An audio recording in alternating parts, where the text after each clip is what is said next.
جو امیر تنظیم ہے اس وقت شجاع الدین شیخ صاحب حافظہ اللہ تعالیٰ، میں ان سے ریکویسٹ کروں گا کہ آپ نے جو مجھے مشورہ دیا وجادلہم باللتی ہی احسن، تو یہی مجادلہ حسن طریقے سے کرتے ہوئے آپ نے اپنے فرقہ دیوبندیہ جس سے اس جماعت نے جنم لیا ان کی اصلاح کی کوشش کریں گے اپنے انداز میں. مواد میں آپ کو دے دیتا ہوں، آپ نے ان کو آسان طریقے سے بتانا ہے کہ یہ عقائد قرآن و سنت کے بالکل منافی ہیں. اور اس کے لیے میں کوئی تاریخ کی کتاب نہیں اٹھا رہا، کوئی ملفوظات شریف نہیں اٹھا رہا، میں دیوبند کے عقیدوں کی ٹیکسٹ بک جو ہے المہند علی المفند، ہند کی تلوار ایک سٹھیائے ہوئے بابے ایک پاگل انسان کے اوپر، اور پاگل انسان انہوں نے اعلیٰ حضرت بریلوی کو کہا، ہاں جی، اس سے آپ کو کچھ حوالے دوں گا. اور میں آپ سے ریکویسٹ کروں گا کہ یہ جو حوالے ہیں نا، ان کو آپ نے آسان طریقے سے مجادلہ کر کے ان کو بھی سمجھانا ہے اور ان کے ماننے والوں کو بھی سمجھانا ہے. پہلے تو کتاب کا نام احمد صاحب بریلوی کو انہوں نے مفند کہا، یہ آپ نے ان کو سمجھانا ہے کہ ہمارے بزرگوں نے غلطی کی ہے، یہ سمجھانے کا انداز نہیں ہوتا. دوسرا، انہوں نے اس میں لکھا کہ احمد صاحب بریلوی اور ان کی پوری جماعت ایک شیطانی لشکر ہے جو ہم پہ حملہ آور ہوا ہے، جیسا کہ انبیاء کرام پر شیاطین حملہ آور ہوتے تھے، علماء دیوبند رضی اللہ عنہم پر یہ حملہ آور ہوا ہے 14ویں صدی کے مولویوں رضی اللہ عنہم. تو شیطان کا مطلب یہ کہ کافر کہہ دیا نا، شیطان انبیاء پہ مسلمان شیاطین حملہ آور ہوتے تھے، کافر ہوتے تھے.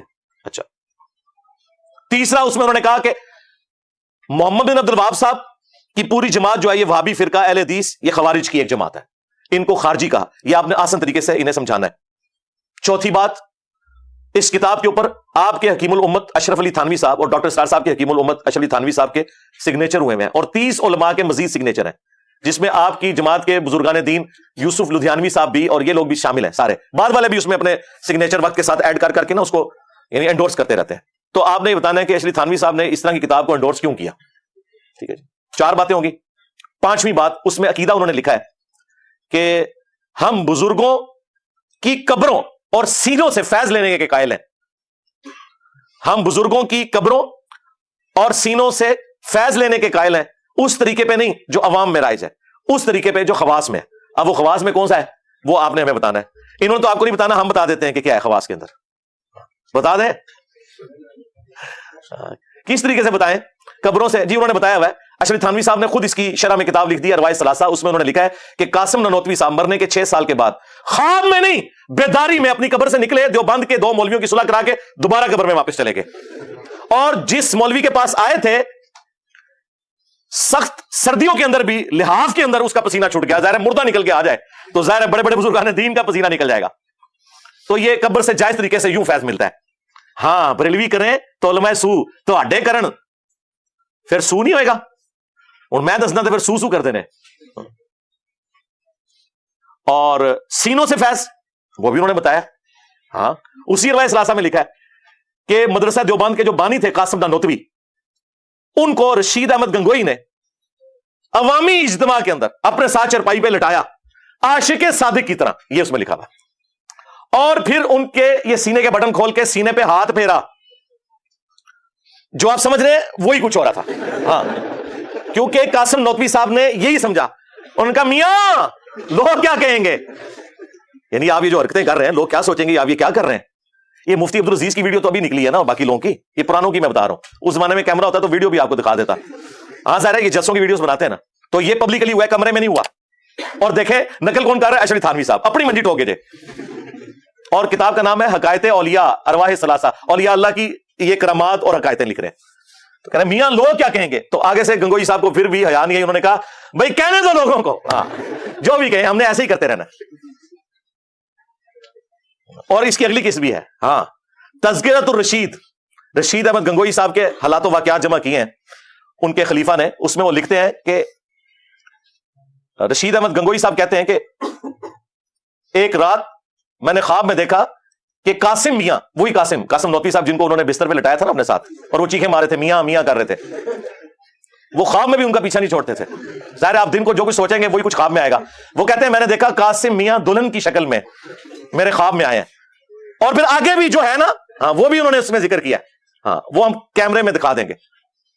اور پھر اس کی تعبیر انہوں نے کی کہ اس سے مراد یہ ہے کہ وہ میرے شاگردوں کو آگے لے کے چلیں گے، یعنی یہ روحانیت کے لیے. یہ نہیں انہوں نے کہا کہ میں نے اپنی دلہن کو قاسم کی شکل میں دیکھا، نہیں، وہ کہتے ہیں قاسم نانوتوی دلہن کی شکل میں میرے خواب میں آئی، اور پھر وہ نفع بھی ہمیں ایک دوسرے سے پہنچا. یہ سارا کچھ لکھا ہوا ہے اس میں. تو میں نے کہا اگر کسی کو یہ نہ پتا چلے کہ بزرگوں کی قبروں اور سینوں سے فیض کیا ہے تو میں خود ہی آپ کو اس کی تشریح کر دوں. ابھی قرآن و سنت کی روشنی میں اس کا پوسٹ مارٹم چھوڑ رہا ہوں, جو میں نے کہا میں چھوڑ دوں گا, وہ میں قرآن و سنت کی روشنی میں جو پوسٹ مارٹم ہے وہ چھوڑ رہا ہوں. فی الوقت یہ کہیں سے بھاگے نہ, میں آپ کو وہ ساتھ بتا رہا ہوں. یہ 5 باتیں ہو گئی. چھٹی بات, المہند علی المفند میں انہوں نے لکھا کہ رسول اللہ کی قبر مبارک اللہ تعالیٰ کے عرش, کعبہ اور کرسی سے بھی افضل ہے.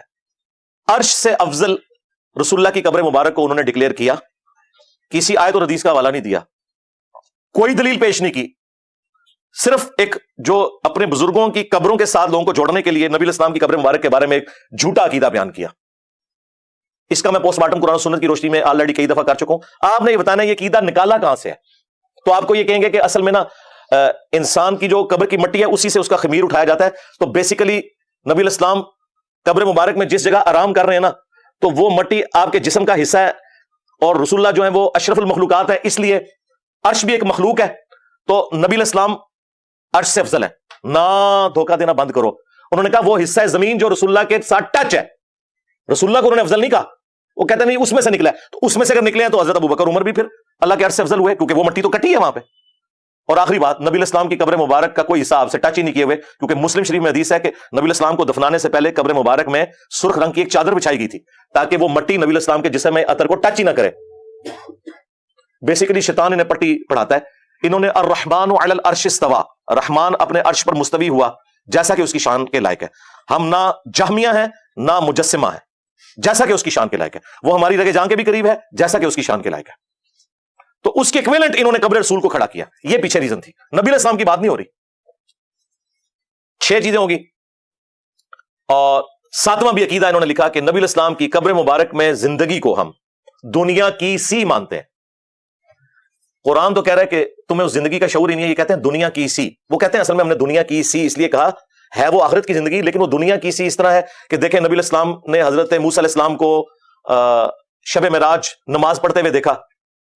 اسی طریقے سے صحیح مسلم میں ہی آتا ہے کہ نبی علیہ السلام نے شب معراج بیت المقدس میں انبیاء کی امامت کروائی. تو باقی انبیاء بھی قبروں سے نکل کے آئے تھے. یہ سب کچھ برزخی معاملہ ہے. وہ کہتے ہیں چونکہ یہ ایک دنیاوی کی طرح نظر آتا ہے اس لیے ہم کہتے ہیں دنیا کی سی. یہ اس کی تعویل کرتے ہیں. یہ بالکل جھوٹ بول رہے ہیں, یہ حقیقتاً دنیا کی سی مانتے ہیں. کیوں؟ شیخ زکریا کاندلوی نے فضائل حج اور فضائل درود میں تبلیغی جماعت کا جو نصاب لکھا ہے, اور الیاس قادری نے بریلویوں کے فضائل سنت میں یہ واقعہ لکھا ہوا ہے, اور مفتی تقی عثمانی صاحب پلانٹ ارتھ پہ سب سے بڑے مفتی اعظم دیوبند کے, انہوں نے درس حدیث میں یہ واقعہ سنایا. مورخین نے لکھا ہے کہ جو ہی یہ شعر پڑھے تو روضہ اقدس میں سے نبی کریم سرور دو عالم صلی اللہ علیہ وسلم کا دست مبارک ظاہر ہوا, اور ہزاروں انسانوں نے یہ نظارہ کیا کہ دست مبارک ظاہر ہوا. احمد کبیر رفاعی رحمۃ اللہ علیہ نے دست مبارک کو بوسہ دیا اور دست مبارک پھر واپس ہے. اتنا عظیم الشان واقعہ ان کے ساتھ پیش آیا, اور یہ مورخین نے متعدد تاریخوں میں لکھا ہے, اور لکھا ہے کہ ہزارہ افراد کی موجودگی میں یہ واقعہ پیش آیا. اندازہ کرو ادھر سے 30 ہو رہا ہے کہ نبی الاسلام کی وفات کے 550 سال کے بعد 555 ہجری میں شیخ احمد رفاعی صاحب جب قبر رسول پہ حاضر ہوئے, انہوں نے نعتیہ اشعار کہے, تو نبی الاسلام نے قبر اطہر سے اپنا ہاتھ مبارک نکالا, خواب میں نہیں بیداری میں, اور کہتے ہیں 90,000 لوگوں نے اس منظر کو دیکھا, اور ان منظر دیکھنے والوں میں شیخ عبد القادر جیلانی کا نام بھی ذکر کیا جاتا ہے, اور شیخ احمد رفاعی نے چوما. اچھا, عبد القادر جیلانی نے نہیں چوما, کتنی بڑی بدبختی ہے. عبد القادر جیلانی کا خلیفہ ہے احمد رفاعی, وہ چوم رہا ہے, عبد القادر جیلانی نہیں چوم رہے.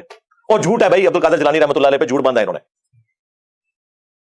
تو یہ واقعی حقیقتاً دنیاوی مانتے ہیں. یہ خواب کا واقعہ نہیں لکھا, انہوں نے لکھا 90,000 لوگوں نے یہ منظر دیکھا ہے. جھوٹ بول رہے ہو. صحیح بخاری میں حضرت عمر کہتے ہیں انا کنا نتوسل الیک بنبینا صلی اللہ علیہ وآلہ وسلم, اے اللہ جب تک تیرے نبی ہم میں موجود تھے ہم ان کے ذریعے تیری طرف توسل اختیار کرتے تھے, اب ہم تیرے نبی کے چچا کو لائے ہیں, ان کی دعا کی برکت سے بارش نازل فرما, تو بارش نازل ہو جاتی تھی. یہ انہوں نے خود سے عقائد بنا لیے ہیں, ان کا دین سے کوئی تعلق نہیں. یہ دنیاوی زندگی قبر کے اندر رسول اللہ کی یا دنیا کی سی, یہ بھاگ سکتے تھے, میں نے بھاگنے کا راستہ بند کر دیا کہ یہ واقعی دنیا کی سی مانتے ہیں. آخرت کی زندگی تو ہم بھی مانتے ہیں, جس میں اطہر کو سلامت ہم بھی مانتے ہیں. سرکار یہ وہ 3 عقیدے ہیں جو پچھلے 8-10 سالوں میں بار بار مختلف ویڈیوز میں بیان کر رہا ہوں, لیکن کوئی اس کا علمی جواب نہیں دے رہا. انہیں پتہ ہے اس کا جواب نہیں, اگر جواب دیا تو لوگ کہیں گے یار یہی گل تو بریلوی بھی کر دینے, وہ جو فرنچائز ہیں 2 علیحدہ کھولی بھی وہ ختم ہو جائیں گی. ابھی اور باتیں بھی ہیں, تھانوی رسول اللہ نہیں جی وہ خواب میں تھا, نہ سرکار اس میں لکھا ہوا ہے, میں بیداری میں بھی پڑھ رہا ہوں. نہیں وہ دیکھیں وہ بیچارہ کہہ رہا نا میں بے اختیار ہوں. ہم نے کہا ہم بابی کو تو کہہ نہیں رہے, بابے کو کہہ رہے ہیں. بابے کو جب اس نے خط لکھا تو بابے نے کہا اس میں تسلی تھی, تیرا پیر اشلی تھانوی متبع سنت ہے, اس لیے تو نے اپنے پیر کے نام کا کلمہ پڑھا ہے. تو کیا ابو بکر عمر عثمان و علی کے بیعت کرنے والے صحابہ کرام یا تابعین ان کے ناموں کا کلمہ پڑھتے تھے؟ تو تھانوی رسول اللہ اور اس میں ہے اللہم صلی علی نبینا اشرف علی، ہاں جی یہ بھی لکھا ہوا ہے. اس کا جواب بھی وجادلہم باللتی ہی احسن کے تحت آپ نے دینا ہے. اور آخری والا بھی، اشرف تھانوی صاحب نے کسی کم سن لڑکی سے شادی کرنی تھی تو اپنے مرید کے ذریعے ایک جھوٹا خواب، ظاہر میں تو اسے جھوٹا خواب شیطانی خواب ہی سمجھتا ہوں، گھڑوایا. اور دیکھیں بیوقوف کتنے اپنے رسالوں میں چھاپتے رہے، عالم داد رسالے میں یہ تھانوی رسول اللہ بھی خود چھاپا ہے. یہ نہ سمجھے کہ میں نے کوئی گن پوائنٹ پہ کہ میں تھوڑی بےزتی کرنی ہے تو تسی چھاپو. بھائی میں نے تو والد صاحب کی بھی پیدائش سے پہلے کا یہ رسالہ چھپتا ہے، 100 سال ہو چکے ہیں. تو اس رسالے میں انہوں نے ایک تو یہ واقعہ لکھا، اور ایک اور رسالے میں عالم داد میں انہوں نے لکھا کہ ایک مرید نے خواب دیکھا ہے کہ حضرت عائشہ جو ہیں سلام اللہ علیہا وہ تھانوی صاحب کے گھر آئی ہیں. تو تھانوی صاحب پتہ کہتے ہیں اس کی تعبیر میں نے یہ کی کہ کوئی کم سن لڑکی میرے ہاتھ لگے گی. دیکھ رہا ماں کو ہے، اور چونکہ اور پھر وہ اس کی تعبیر کرتے ہیں کہ چونکہ نبی علیہ السلام کی جب شادی ہوئی تھی سیدہ عائشہ کے ساتھ تو وہ کم عمر تھیں، تو حضرت عائشہ کا میرے گھر آنا اس کا مطلب یہ ہے کہ میرے عقد میں بھی کوئی کم سن لڑکی آئے گی.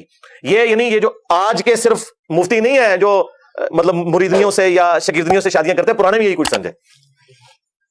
اور تختہ مشق کس کو؟ اما عائشہ کو سلام اللہ علیہا. اور باتیں ہمیں کرتے ہیں. کیا یہ گستاخی نہیں ہے؟ یہ شیطانی خواب نہیں ہے؟ جھوٹا خواب دیکھ رہے ماں کو. النبی اولا بالمؤمنین من انفسہم وازواجہم امہاتہم، نبی مومنین کی جانوں سے بڑھ کر ان پر حق رکھتے ہیں، نبی کی بیویاں امت کی مائیں ہیں، اور کام اپنے سیدھے کر رہے ہو.